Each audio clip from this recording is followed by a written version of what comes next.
In today's video, I'm going to teach you how to sign up for Coursera.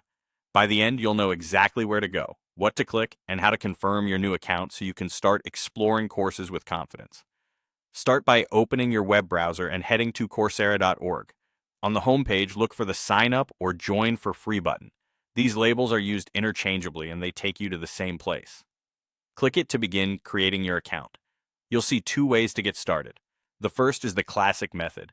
Create a new account with your name, email, and a password. If you choose this route, type your name as you want it to appear on your profile, enter an email address you can access right now, and create a password you'll remember.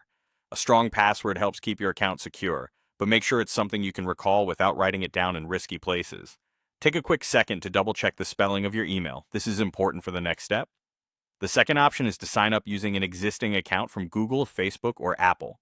Picking one of these lets Coursera use that account to create your profile, which can be convenient if you prefer not to manage another password. Just choose the service you want and follow the on-screen prompts to connect it.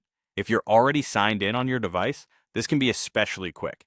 Once you've created your account using either method, Coursera will send a verification email to the address you provided. This is a simple but essential step to confirm that the email belongs to you. Keep your Coursera tab open, then go to your email inbox. Look for a message from Coursera and open it. Inside, you'll find a link. Clicking that link verifies your email and activates your account. If the message doesn't appear right away, give it a minute and refresh your inbox. It also helps to check folders like spam or promotions, just in case it landed there.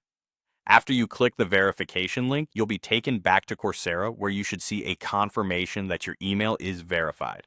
At this point, your sign up is complete. The next time you visit, you can sign in using the same method you chose, either your email and password or the Google, Facebook, or Apple button you connected. And that's all there is to it. You've gone from the home page to a fully verified account in just a few straightforward steps. Thanks for watching and enjoy your learning journey.